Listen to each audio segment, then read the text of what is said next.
It's a beautiful day. It's really a beautiful day.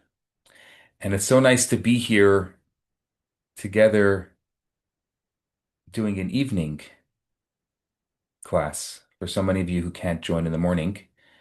And one of the things I'm thinking about over the next months and weeks is switching it up. Sometimes we'll do mornings, sometimes evenings. I'll let you know. But this way, I think for those of you who can't attend in person, the attending in person for me is so incredible. It's so powerful because of the discussion, because of being able to share. And so, for those of you who are listening and you don't have the joy of being part of this beautiful community, I love for you to have an opportunity to join us. Tonight is also an opportunity to just take a breath. I'm going to talk about something that I've spoken about before, but somehow recently, everything's showing up differently. And because everything's showing up differently, I want to talk about it again. And I want to see if it lands differently for you. So here are the questions that I'm asking myself. And maybe I can ask them to you as well. Have you ever felt emotionally numb? Maybe burnt out? Like that feeling where you wake up drained, or you're going through the motions without passion, just feeling empty inside. Tonight, I want to speak about that emptiness. And I want to do it through an ancient story.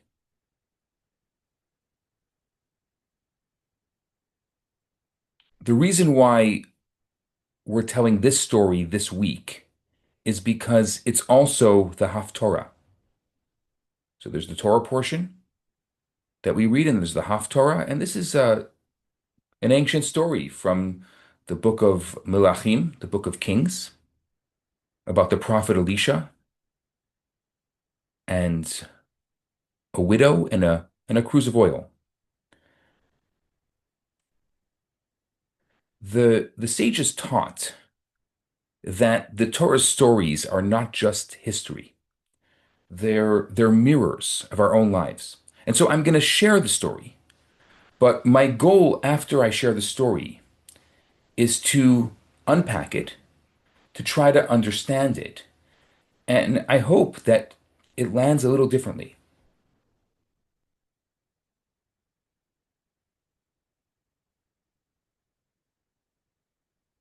A woman, this is how the prophet tells it. I'll just kind of share the story and then we'll unpack it. A woman, the wife of one of the prophets, a student prophet. Elisha has these student prophets. She calls out to Elisha and she says, "My husband, your servant, died.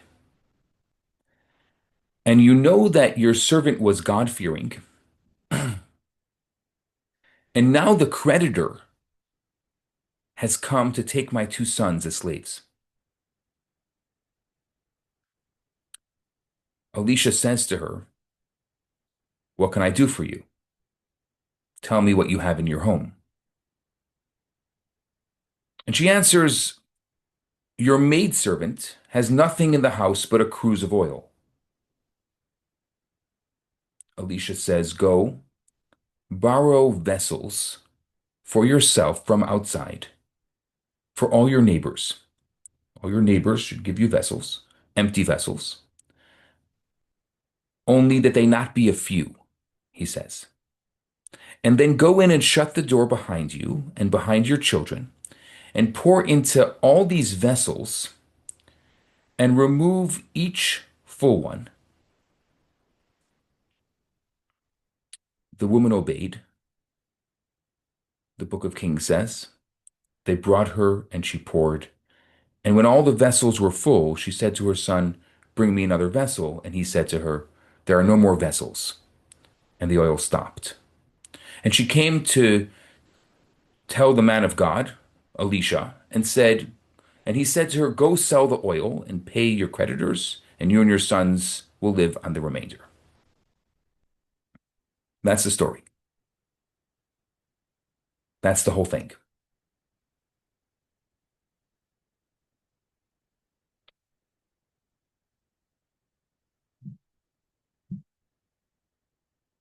So, what does it mean? Why is it so important?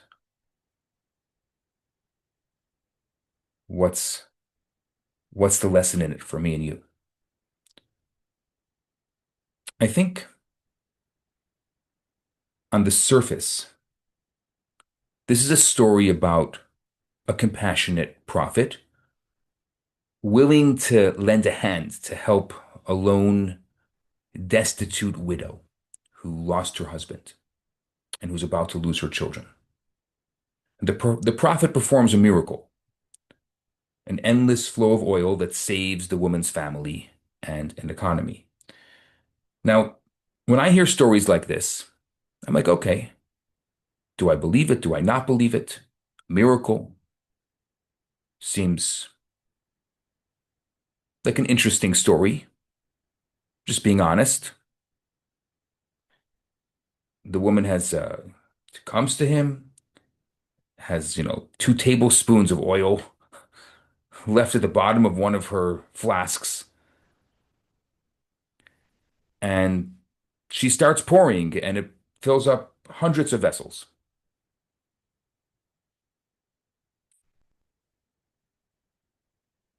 Okay.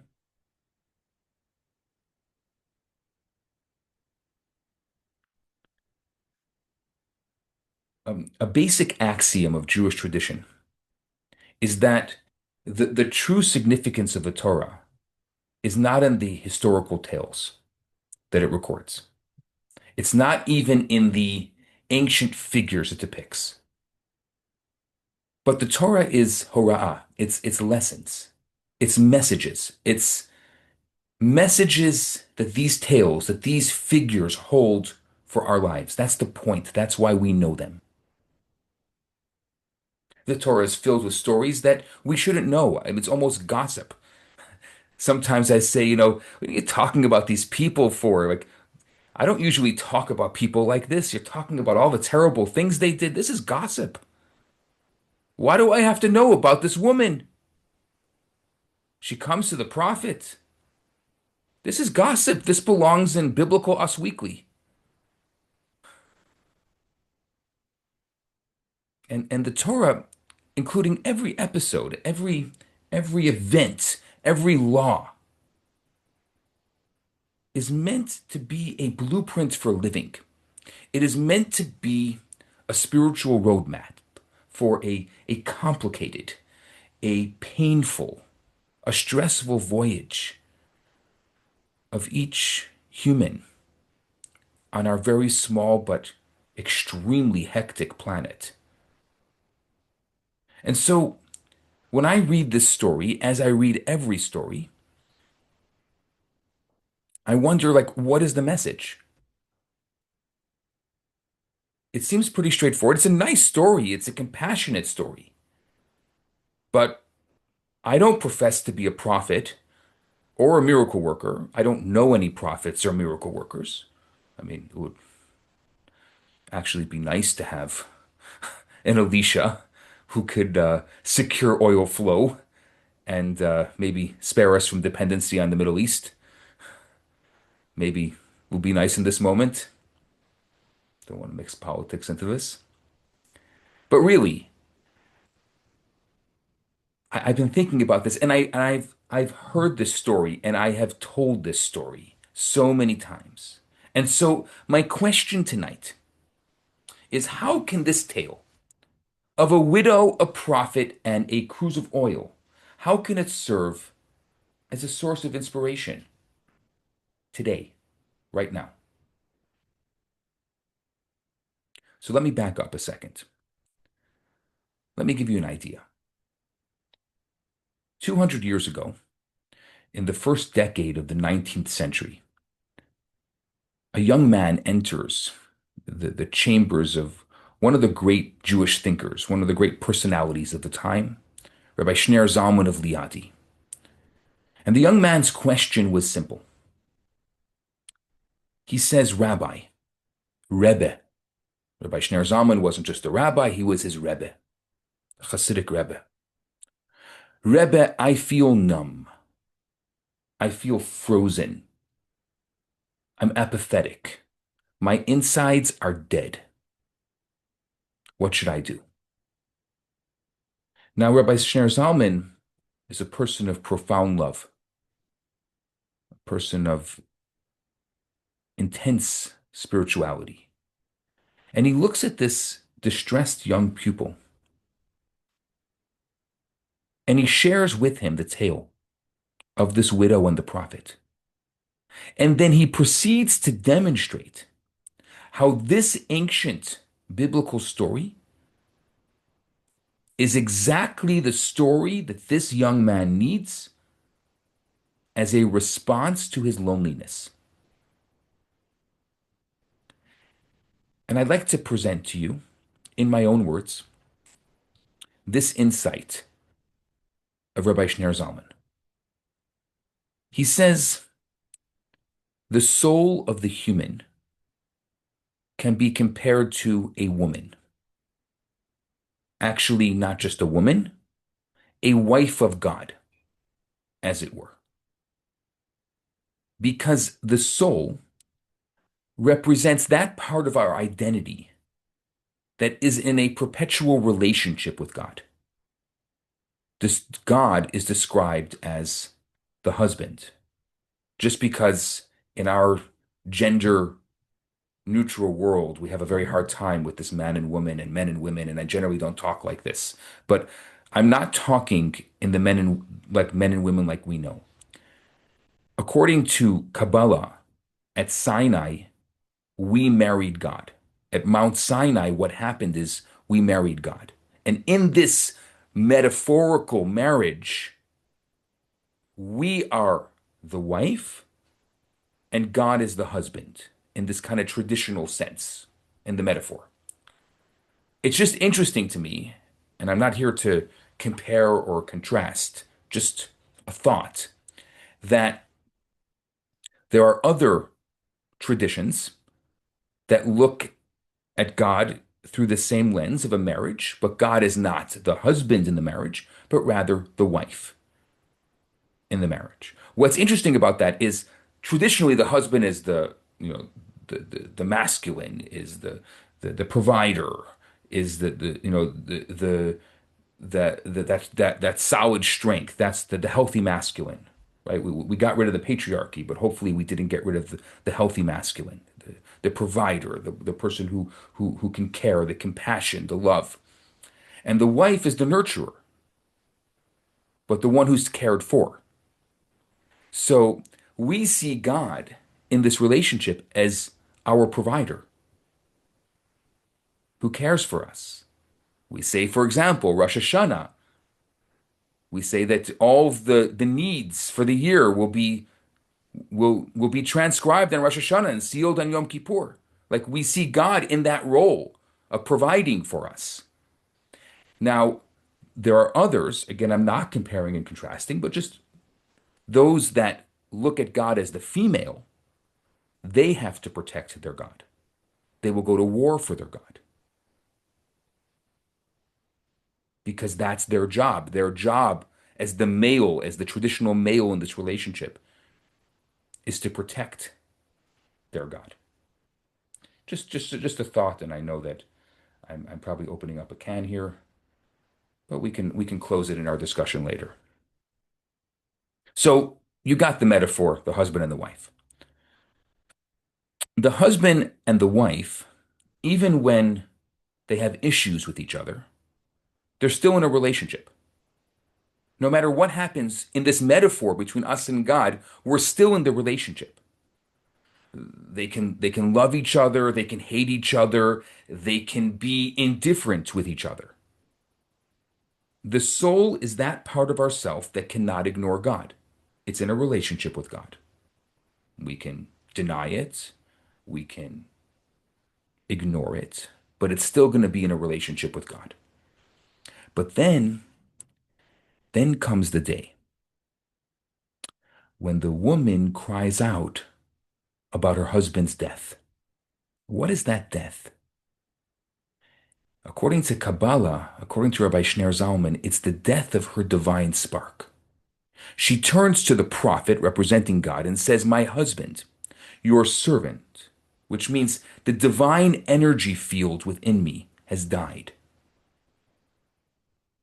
The divine, the God spark within me has died. And you know that your servant was God-fearing. Now, the Hebrew term for my husband is a she. That can also be translated as my fire, my passion. This is the cry of so many of us. I have cried this. My soul used to have a flame, but today it died. It's extinguished. I've become apathetic to anything deeper, to a spiritual reality of life. I'm numb. I'm detached. I'm lifeless. I don't even know where to start. I know that for so many years, the Jewish community has talked about assimilation. But I think today the big issue is alienation. There are so many people, especially in the past 2 years, that want to connect Jewishly, but feel alienated. Where do I start? The bar is so high. I don't know Hebrew. I didn't grow up with the texts. Whatever I did grow up with, I mean, I know, I don't know, some Jewish foods and maybe a holiday or two, matzah. I mean, the bar is, where am I going to start? How am I going to start being able to walk into a synagogue when I don't know what it says? When I don't do anything else in my life that is boring to that level. So why should I do this that is boring?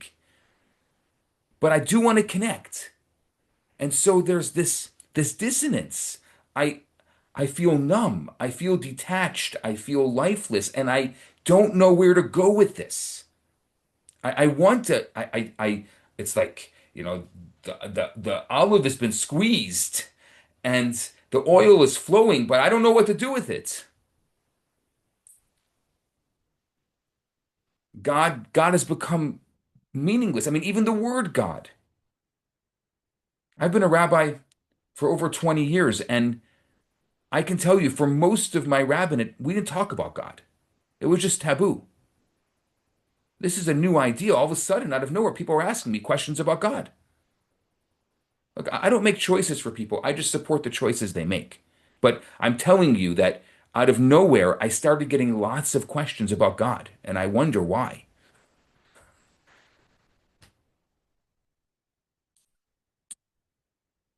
If boredom is the desire for desires, I think Tolstoy said it that way, then maybe I'm going to describe that this soul can be described as genuinely bored.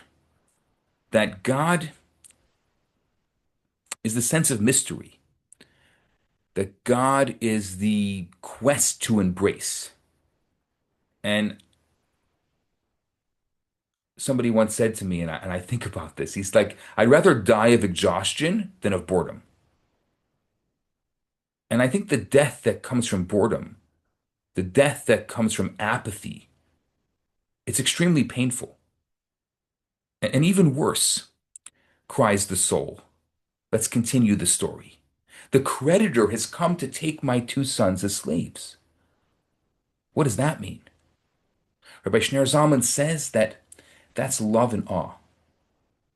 That's closeness and distance. That's affection and discipline. These two polar forces that have been dubbed in Kabbalah as the two children of the intellect. The emotions are born and molded by awareness, by cognition. The mind is the parent and the heart is the child. And these two primary emotions or children are attraction and rejection. And since every existing emotion is either a form of attraction or rejection, everybody experiences attraction. Everybody experiences rejection. You can't go through life, even as a child, without having both attraction and rejection. Everybody loves and everybody despises. We gravitate and then we recoil. We love and we fear. And the question I ask myself is to whom or toward what?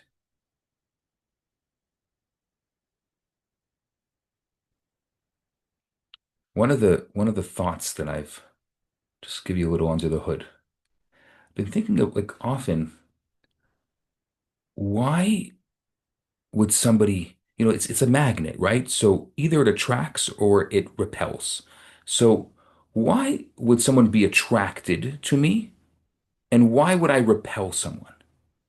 And then I thought, hold on a second. What am I doing to attract or repel? What if I didn't attract or repel? What if I was able to change the narrative, to reframe the narrative altogether? I know I'm speaking in theoretical. I'm going to get practical. So here are the questions that I started asking. I asked myself, do I love people or do I love to gossip? Do I love truth or do I love addiction? Do I love depth or do I love superficiality? Do I love justice or righteousness? Or, and it gets a little deeper here, a little closer to home. Do I love instant gratification or do I crave the transient? Am I attracted to my soul or am I drawn to the externality or even something even lower than that? We all have fear, but do we live our life from fear? And what are we afraid of? From losing our human dignity, from someone seeing our true selves? Someone's going to see me and then they're not going to like me. They're not going to be attracted to me anymore because they're going to see me. And really inside, I'm this terrible, disgusting human. And they're going to find out and my entire cover is going to be blown. That's it. It's over. And so what I'm going to do is I'm going to create masks upon masks upon masks, and I'm going to make sure to hide and I'll only show a little bit side of myself and I can't show too much. And so of course, can you relate to this? Or am I just talking?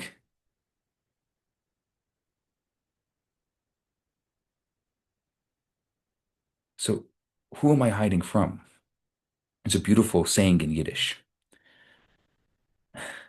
For those of you who like Yiddish, a nar nart sich allein. A fool only fools themselves. Who are you hiding from? Who am I hiding from?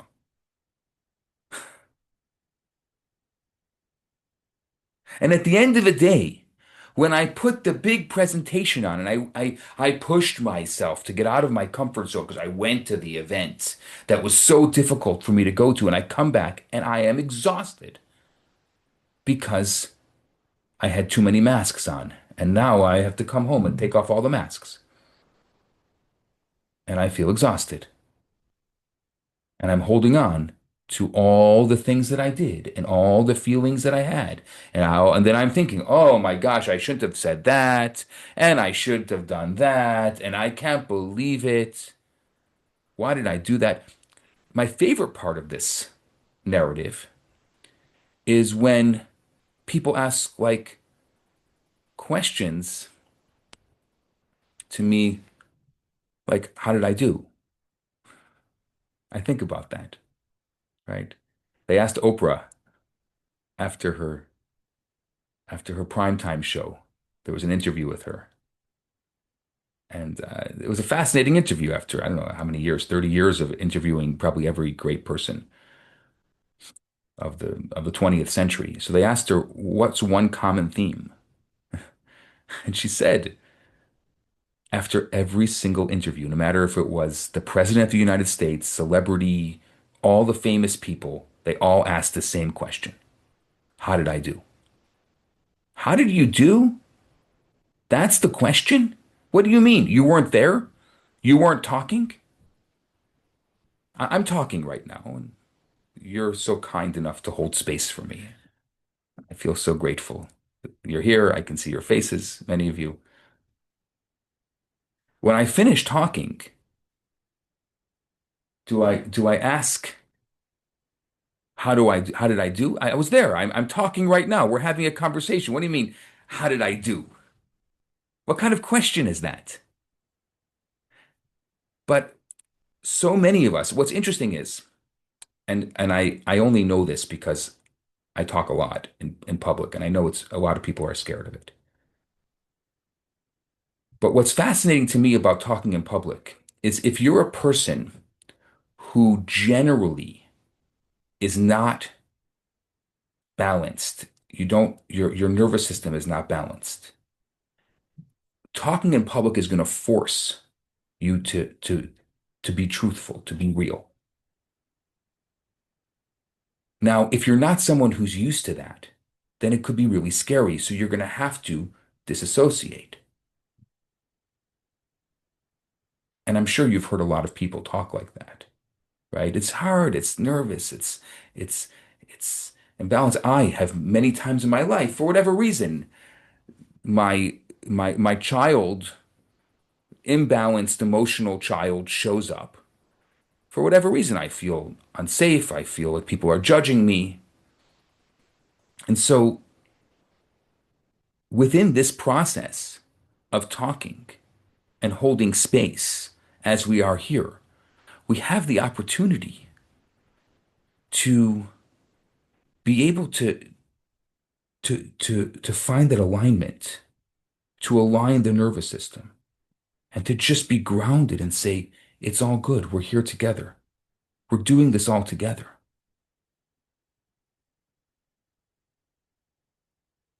And so that fear of exposing myself, that fear of someone finding out that maybe I'm a fraud, whose fear is that? Is that my fear or your fear?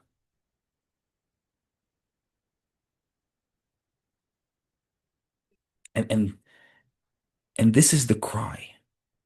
This is the cry of the numb human being, the person who says that my soul is dead, that my emotions have been manipulated, that my emotions have been enslaved, that I don't own my love or my awe anymore.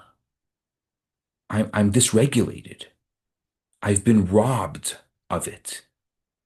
They're owned by a force outside of me, maybe somebody I'm trying to impress or something I'm trying to prove or something I don't feel confident about.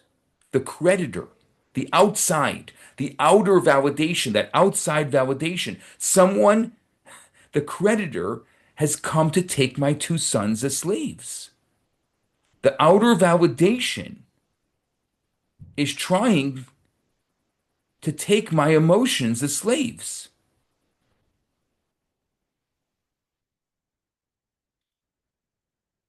I hear this from couples who are struggling in their relationships. I hear it a lot, and I think more recently even more. Maybe it just happens to be that's anecdotal. Just but maybe you can relate to it. You know, You share magical moments with each other over the years. And there were many times when heaven bestowed its grace on your union, if I can use those words. When the romance flowed from your lips, when you were madly in love. But now, maybe the relationship is suffocated. Maybe the love is gone. The magic is dead. Your heart is not feeling it. You just see the other person, your partner, as someone who drains you. What do you do then? When you just feel like constant exhaustion, like another day with this person. Why? Why? I know nobody can relate to this. I'm talking to some random person. And I'm using an extreme, obviously. But I think at such a dreadful moment, that's when you turn to a higher power. That's when you turn to your God. That's when you turn to a friend. That's when you turn to a marriage counselor and you cry out, whence the romance? Whence the affection, the electricity? What happened to that part of me that could explode in love towards my partner?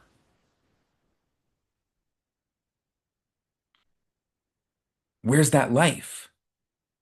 And maybe it's a similar cry that can be heard from an emotionally crippled adult.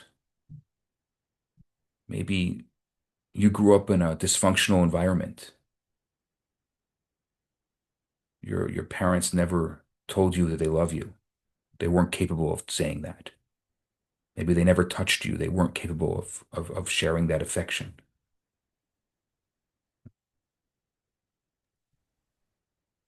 Maybe you were never taught to feel your emotions or express them in an appropriate fashion. And now when it's your turn to build relationships with others, maybe with your children, with people that are craving a relationship with you, you find yourself incapable of expressing real emotions, or you find yourself vacillating between being completely passive or completely aggressive. Like you're locked and you feel like, do I feel? Can I feel? Like, why can't I feel? It's bothering. Like if you maybe you're not even noticing, it could be even passive, but you're like, why is it so extreme?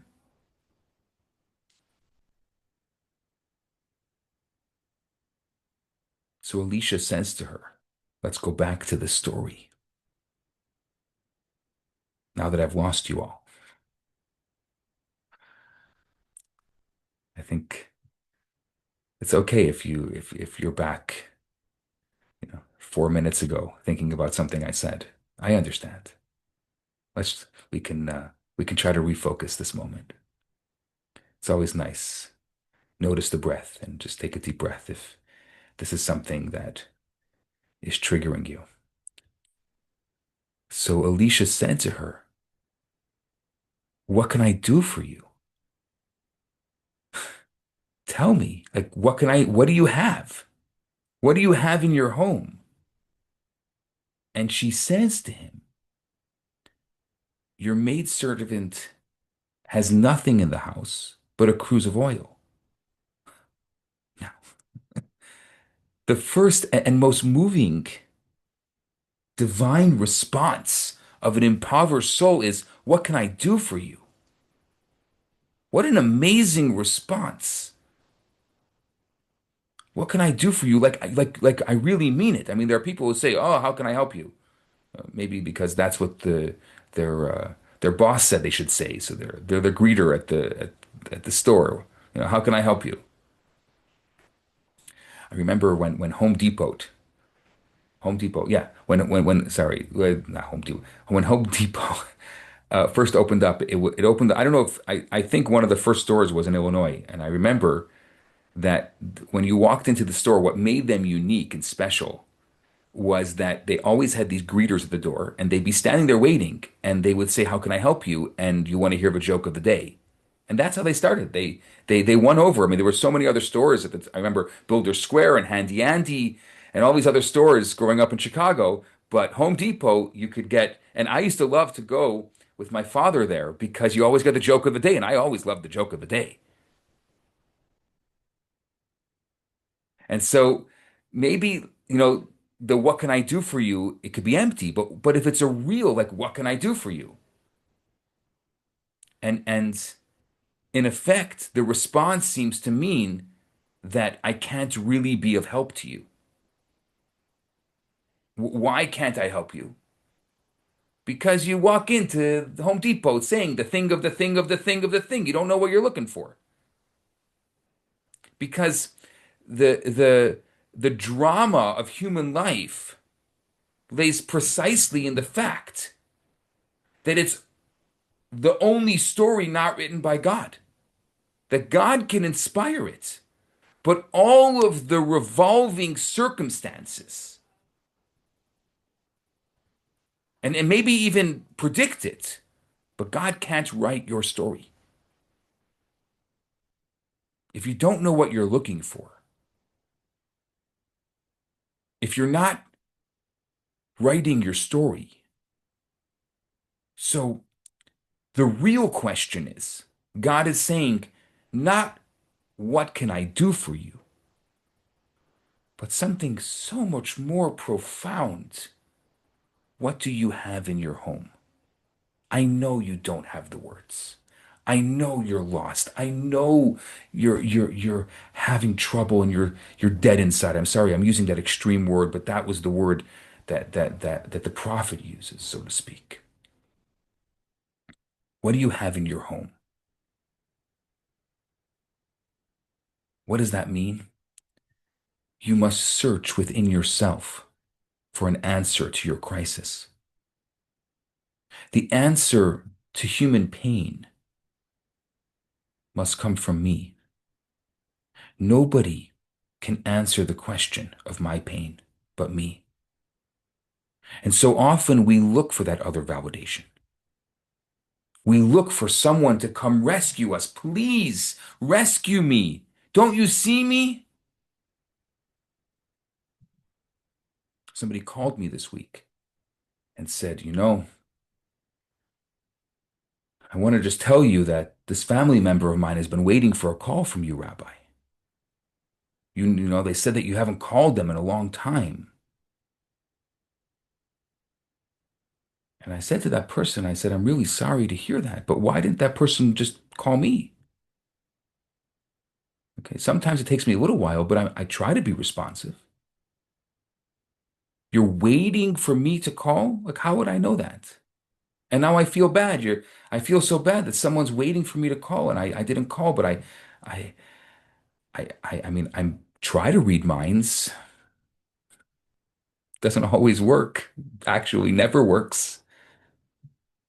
And so often I find this like we're waiting for the hero. We're the victim. I'm the victim. Like where were you, Rabbi? And we're waiting for the hero to come rescue us. But how does the hero know that we're waiting?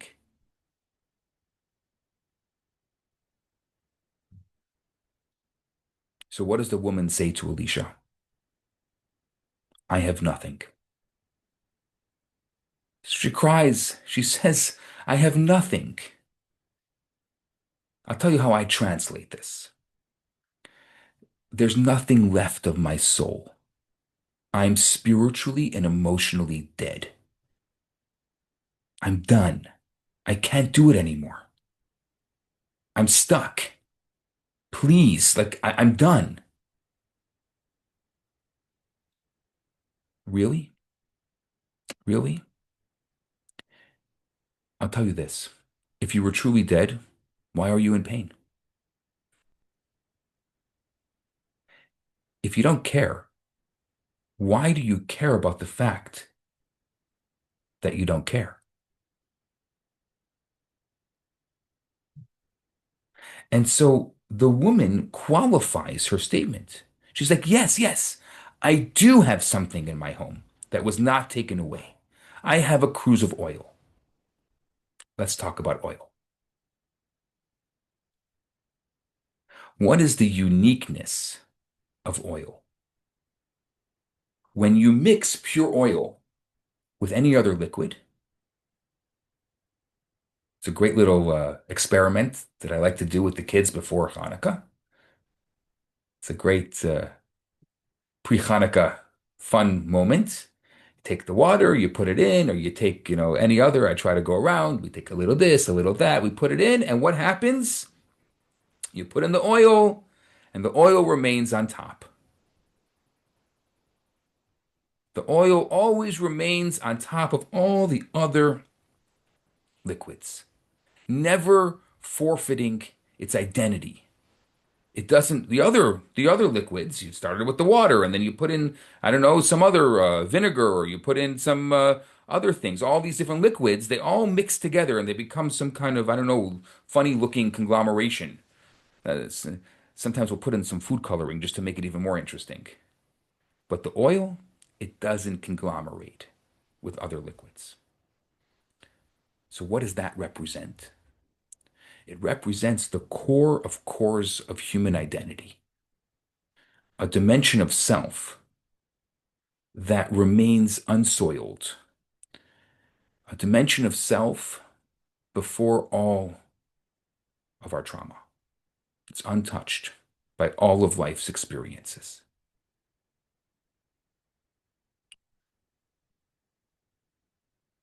Let's try it. Let's try to see if we can connect to the essence, to the etzem, just for a moment. It's not touched. It hasn't,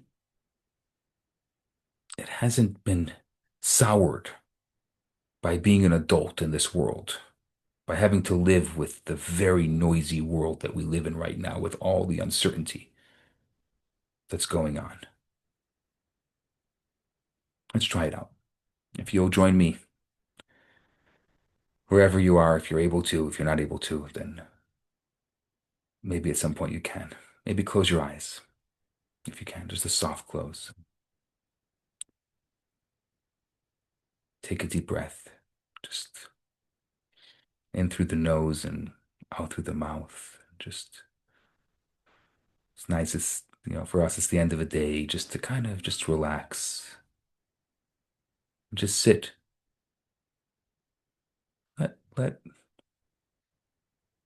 Take this word and let it bounce around for a second.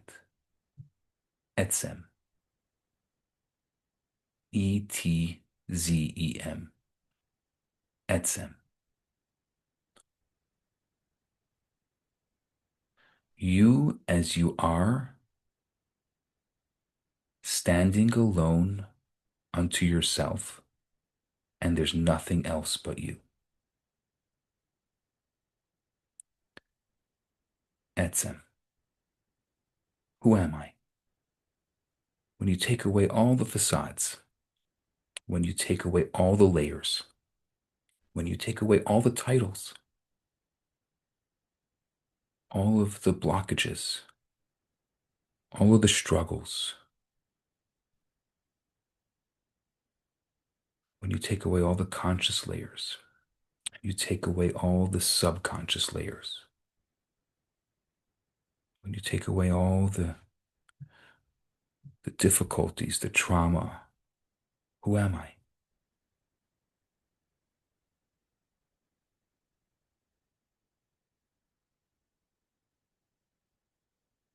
Who am I if I'm undefined, if I'm unchangeable,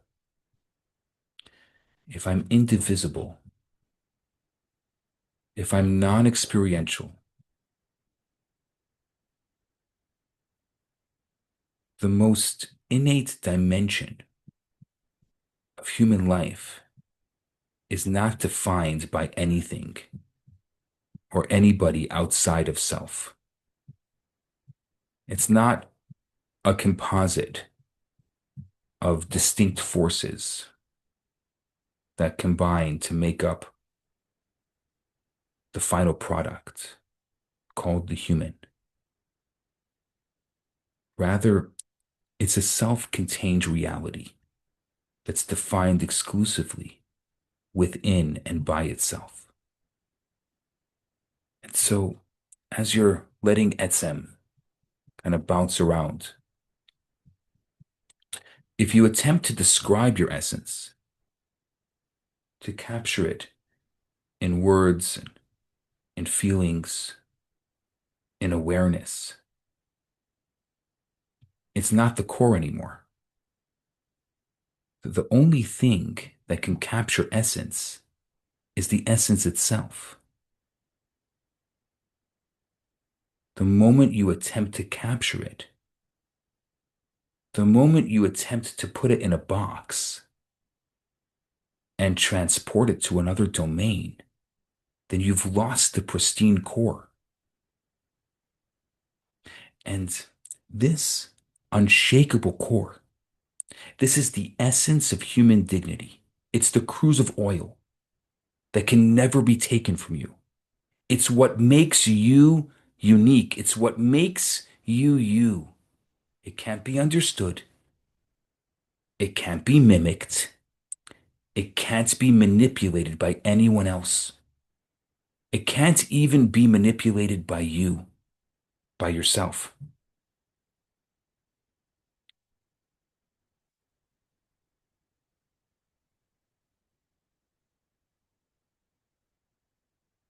If you want, you can open your eyes, come back and join us.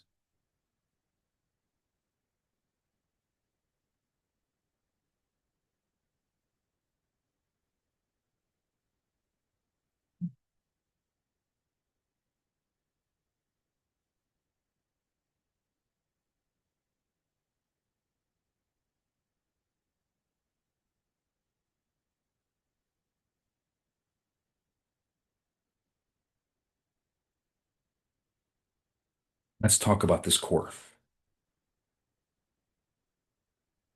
It may, it may be that the primary cause for the deep insecurity or the lack of confidence that is so prevalent in our society is a lack of identification with this inner cruse of oil. Many of us have come to believe that we're just a conglomeration of various genes and chemicals and DNA. But does my self, my own core that's uniquely mine, what's that? And so Judaism teaches, Kabbalah teaches that the core of all the forces governing our lives lays a tiny but untouchable cruse of oil, bestowing upon us an inexhaustible source of selfhood. Your emotions may be faint, and your soul may be dead, but your cruse of oil is always present. It's always on top. On top meaning in your etzem, in your core, that part of your life that stands face to face with God's essence, essence to essence. It never dies. Maybe it's buried for decades, but it's never dead. There's a part of us, this beautiful core, this beautiful part of us that cannot be hurt, that cannot be changed, that is always beautiful, that is always pure, that is always special, that is always unique. Now, the prophet Elisha turns to the widow and says, go borrow vessels for yourself from the outside, from all your neighbors, empty vessels, only that they not be few. And then go in and shut the door behind you and behind your children and pour into all these vessels and remove each full one Let's talk about the vessels. Empty and borrowed vessels serve as a metaphor for the uninspired robot-like actions, the actions that are empty of passion, that are empty of enthusiasm, the actions which we can never call our own, since our heart and our soul are not present in these actions. Go borrow vessels from all your neighbors, empty vessels, only that they not be few. This is what the prophet says.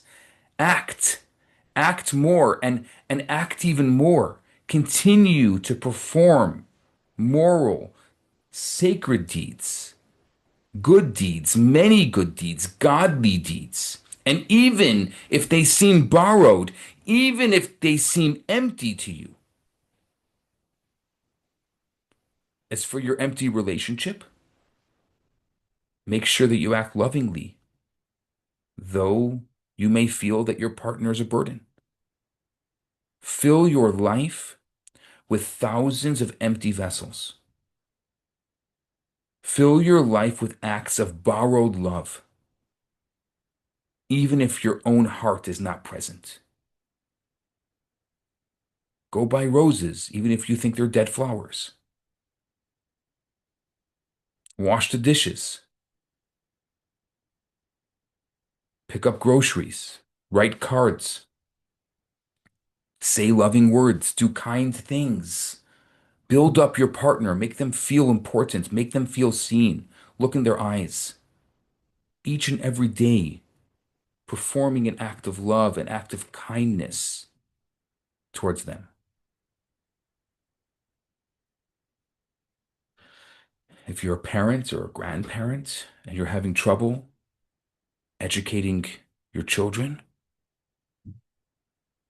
connecting with them, maybe they're in a stage of life that they're hard for you to relate to or connect to, or they seem distant, approach them, embrace them, tell them how much you love them.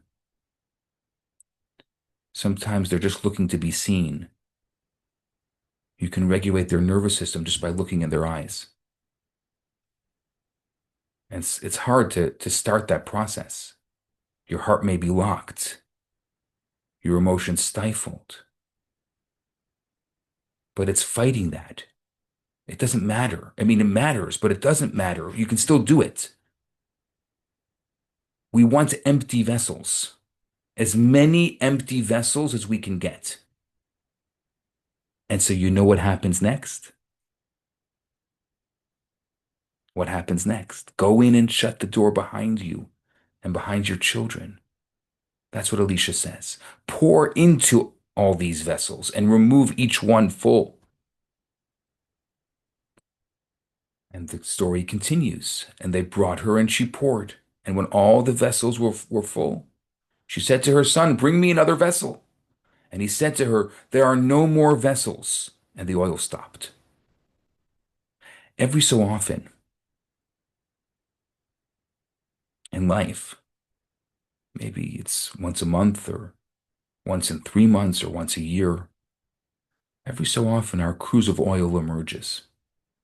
And if only for a few fleeting moments. If it has no vessels to fill, it emerges and then it returns to its hiding place in the core of cores of our identity. We remain hungry for our core, but we have no way of accessing it again until the next time it emerges.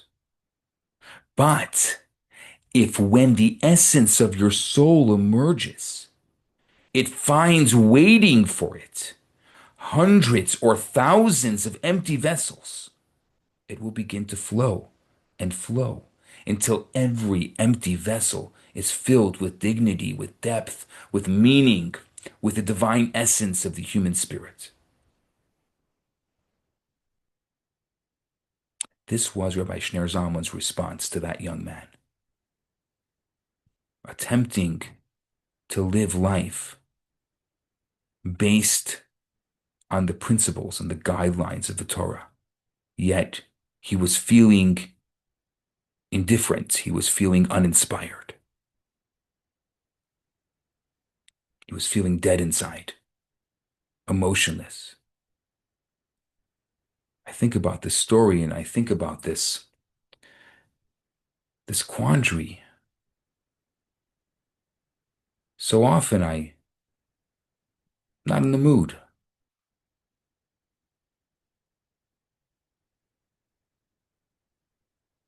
Pray, connect, go to synagogue, do something Jewish. I'm not in the mood. There's a lot of things that are vying for our attention. There's a lot of things, a lot of noise in the world. So much noise. I get caught up in the noise. I get caught up in the endless scrolling and the dopamine hits. And then you want to do something spiritual. Oh, come to this class. Oh my gosh. I'm not in the mood. Do something. Now I have to start thinking about, oh my gosh, the rabbi just put all these ideas in my head. I have to start thinking about purpose and things and feelings. Why? Why? I mean, come on. I mean, then there's the absent-minded stuff, right? Then, the stuff that I do, but it just becomes kind of like this exercise in boredom and sluggishness. Like just it's part of my daily life. Okay, I'm going through the motions. Right, here we are, another day, another morning. I'm waking up, I'm going through the motions. And at some point, I have to ask myself, like, what's the point?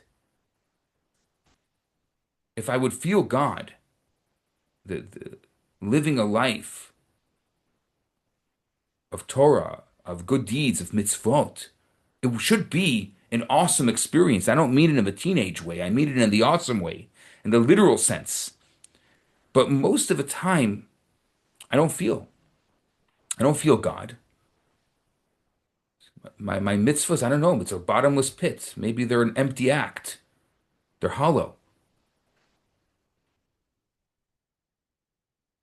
And yet, a day not too far away will come when my cruse of oil will emerge. And those who with sweat and toil constructed empty vessels in their lives, when their matching moment arrives, when their days and their nights become filled with dignity, the dignity of their divine core, and then it'll all be clear. But for many of us, I can't speak for many of us, I can speak for myself. For me, it's impossible to live a life that is perpetually filled with inner vitality, perpetually filled with inspiration. But I am capable of filling my life with an empty vessel, with a schedule that's filled with meaningful acts, with meaningful experiences, with meaningful moments like this one. And then when that moment happens, when my soul will peek out from its inner core, then its life force, its inspiration will fill all those empty vessels whenever that moment is. And so here, in this world that just seems so uncertain, so much noise, we just get caught up in these endless loops of what will be, what will be. We're just banging our head. What's going to be? Despair, despair, despair. I think the anecdote for that is the empty vessel.